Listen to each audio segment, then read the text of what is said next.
Hello dear students, कैसे हैं आप सब। एग्ज़ाम के लास्ट मोमेंट के डर को आप सभी फील कर रहे होंगे और ये लास्ट मोमेंट का डर आपको एग्ज़ाम की आंसर शीट में कई मिस्टेक्स करवाता है जो कि आपको डिग्रेड करवाएगा। लेकिन मैं आपकी टीचर और मेंटर डॉक्टर विनीता अरोड़ा आपके सामने किस तरह से आपके एग्ज़ाम पेपर को अटैम्प्ट किया जाए ये मैं आपको बताऊंगी केवल इन 5 पॉइंट्स में। तो गाइज़, किसी ने बिल्कुल ठीक कहा है कि ब्लू पेन में इतनी ताकत होनी चाहिए कि रेड पेन उसका कुछ ना बिगाड़ सके। तो आपके ब्लू पेन की पावर को रिकग्नाइज करने के लिए आज का वीडियो केवल और केवल आप मेरे डियर स्टूडेंट्स के लिए। लेकिन उससे पहले अभी तक 65% व्यूअर्स ऐसे हैं जिन्होंने मेरे चैनल को सब्सक्राइब नहीं किया है। तो गाइस, बहुत मेहनत कर रहे हैं, चैनल को सब्सक्राइब करें, वीडियो को लाइक करें यदि आपको पसंद आता है, साथ ही अपने फ्रेंड्स के साथ ज़रूर शेयर करें।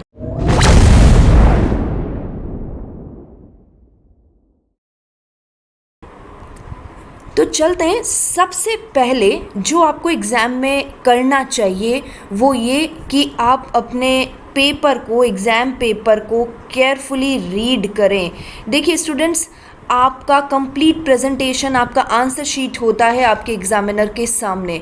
तो इसलिए सबसे पहले अपने एग्ज़ाम पेपर को प्रॉपरली रीड करें। भाई 12th क्लास में भी आपको 15 मिनट मिलते थे यहाँ पर, तो 15 मिनट के लिए मैं नहीं कह रही हूँ बिकॉज़ आपके पास टाइम लिमिटेशन रहती है। इसलिए कम से कम 5 मिनट आप दें और इन 5 मिनट में आप उन कैटेगराइज करें उन क्वेश्चंस को जो कि आपको 100% आते हैं, बहुत अच्छे से आते हैं। उन क्वेश्चंस को जो कि आपको थोड़ा थोड़ा आते हैं, कुछ आता है थोड़ा नहीं आता, और वो क्वेश्चंस जो कि आपको बिल्कुल भी नहीं आते हैं। तो ये 5 मिनट का रीडिंग इम्पॉर्टेंट है। अगले पॉइंट में आपको जो बात ध्यान रखनी है वो है proper time management. Yes students, आपका टाइम मैनेजमेंट बहुत इंपॉर्टेंट है, क्योंकि कई बार स्टूडेंट्स स्टार्टिंग में तो बहुत ज़्यादा टाइम अपने आंसर्स को दे देते हैं, लेकिन लास्ट में हेवी वेटेज वाले क्वेश्चंस होते हैं, लेकिन उनको करने के लिए हमारे पास टाइम ही नहीं होता है। तो गाइस, आपके पास जो 3 घंटे का समय होता है, यानी जो 180 मिनट्स हैं, उनको किस तरह से मैनेज किया जाए, ये एक तरह से मेरा एक स्टैंडर्ड फॉर्मेट है। आप चाहें तो उसे मोर और लेस कर सकते हैं, लेकिन आपको 5 मिनट पेपर रीडिंग के लिए देना चाहिए एज आई सेड। फिर आपके पास पार्ट ए, पार्ट बी और पार्ट सी होता है।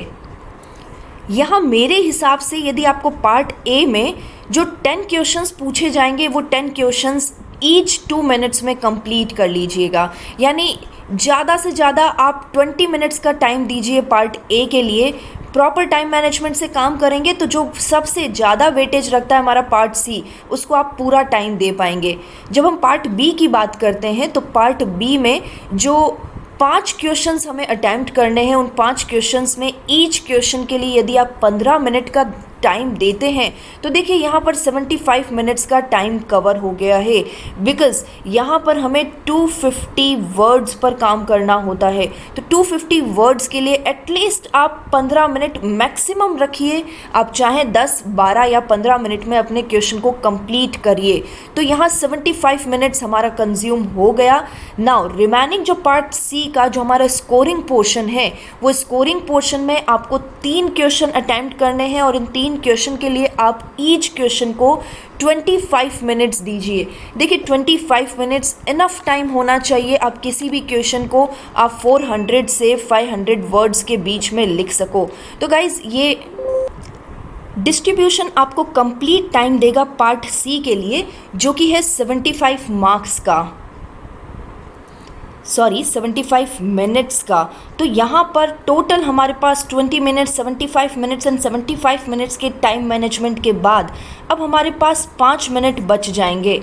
और यदि आप यहाँ पार्ट ए, बी, सी में कुछ टाइम और सेव कर रहे हैं तो यहाँ पर आपके पास एटलीस्ट 5 से 10 मिनट होने चाहिए, जो कि आपको फाइनल चेक की ओर ले जाएगा कि कहीं कुछ छूटा हुआ तो नहीं है। एक बार थ्रू आउट अपनी कॉपी को चेक कर लें। तो इस तरह से जो 3 घंटे का प्रॉपर टाइम है, यानी ये 180 मिनट्स का टाइम है, ये आपका कंप्लीट कंज्यूम होना चाहिए whatever you are attempting numerical portion और थ्योरी पोर्शन। देखिए, अगला जो बात आपको ध्यान में रखनी है, जो कि importantly most of the students इस चीज़ का मिस्टेक करते हैं कि आपका प्रेजेंटेशन अच्छा नहीं होता है। एज आई सेड कि आपकी जो आंसर शीट होती है, यही आंसर शीट आपकी एग्जामिनर को आपका प्रेजेंटेशन देती है। तो ये आंसर शीट को प्रॉपर प्रेजेंटेशन के साथ लिखें। इस आंसर शीट में सबसे इम्पॉर्टेंट चीज़ है जो आपको ध्यान में रखनी है, आपकी राइटिंग। बहुत बुरी राइटिंग आप लिखते हैं तो कम से कम एटलीस्ट इस चीज़ से आप बचें कि आपकी राइटिंग एटलीस्ट अच्छी होनी चाहिए। मोतियों जैसे अक्षर एग्जामिनर एक्सपेक्ट भी नहीं करता है, लेकिन एटलीस्ट आपकी राइटिंग समझने लायक होनी चाहिए। दूसरी बात जो आप ध्यान रखेंगे वो है प्रॉपर फॉर्मेट से काम करें। देखिए, फॉर्मेट का मतलब क्या है। यदि मैं न्यूमेरिकल पोर्शन की बात करूं तो आपको पता है हर एक अकाउंट का प्रॉपर फॉर्मेट होता है।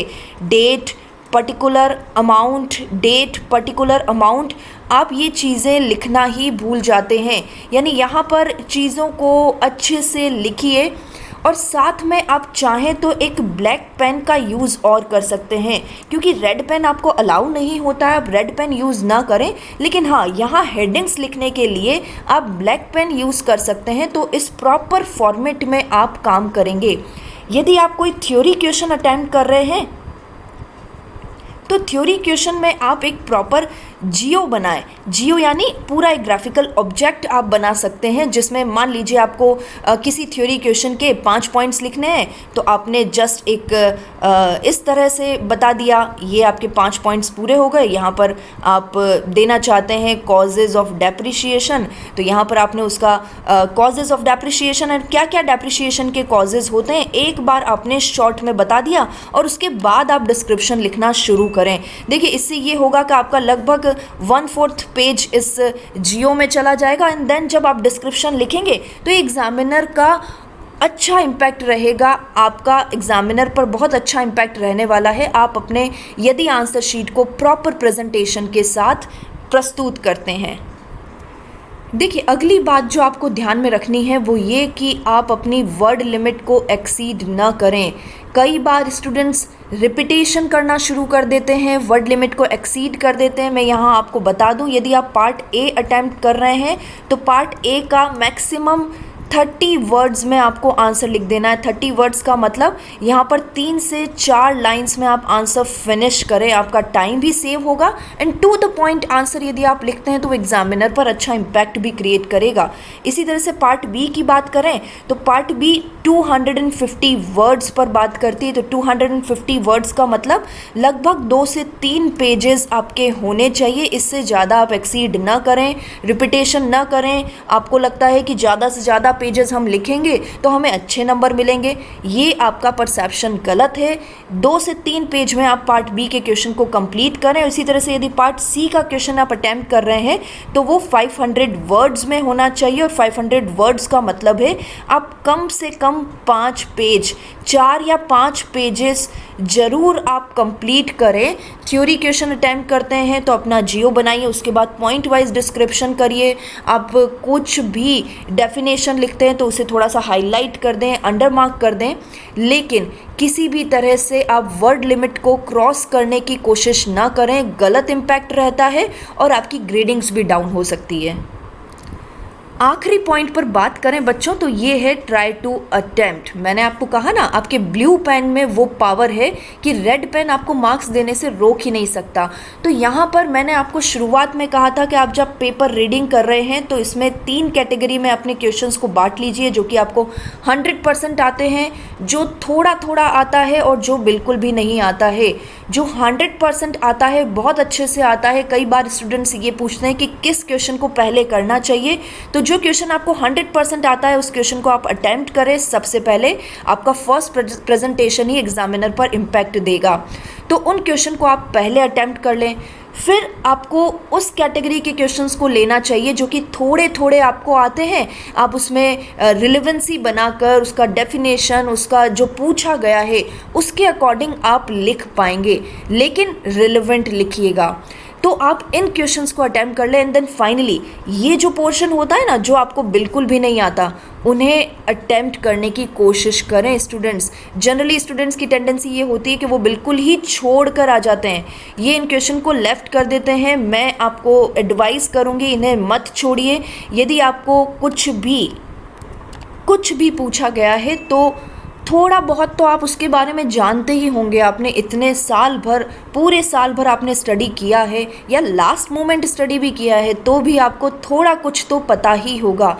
तो उस जो नहीं आने वाले क्वेश्चन को थोड़ा बहुत अटैम्प्ट करने की कोशिश करें, कुछ रिलेवेंट लिख कर आइए। देखिए एग्जामिनर बहुत सॉफ्ट पॉइंट ऑफ व्यू से आपकी मार्किंग करते हैं। यदि आपसे डेप्रिसिएशन के बारे में पूछा गया है और आप डेप्रिसिएशन की डेफिनेशन लिख देते हैं या किसी तरह से पार्टनरशिप के बारे में पूछा गया है और आपको वो क्वेश्चन बिल्कुल भी नहीं आता तो पार्टनरशिप से रिलेटेड थोड़ा भी कुछ रिलेवेंट डेफिनेशन, उसके फीचर्स यदि आप डाल दें लेकिन रिलेवेंट डाल दें तो एग्जामिनर को पता है कि आपको इस चैप्टर के बारे में नॉलेज है, तो यहाँ पर आप अपने 2, 3, 4 नंबर गेन कर पाएंगे। तो आप इस तरह से क्वेश्चन को अटेम्प्ट करने की कोशिश करें, छोड़े ना। And finally at the end students, thank you so much guys. आपको अपने एग्ज़ाम के लिए ऑल द वेरी बेस्ट। बस आप अपना पेपर फोड़ कर आइए, और लेकिन उससे पहले वीडियो को लाइक कर लें। आपको अच्छा लगा है तो जितने भी अपने स्टूडेंट्स हैं जो कि एग्ज़ाम अटेम्प्ट कर रहे हैं यूनिवर्सिटी का, उन्हें शेयर करें एंड फाइनली चैनल को सब्सक्राइब जरूर करें। Thank you guys, thank you so much.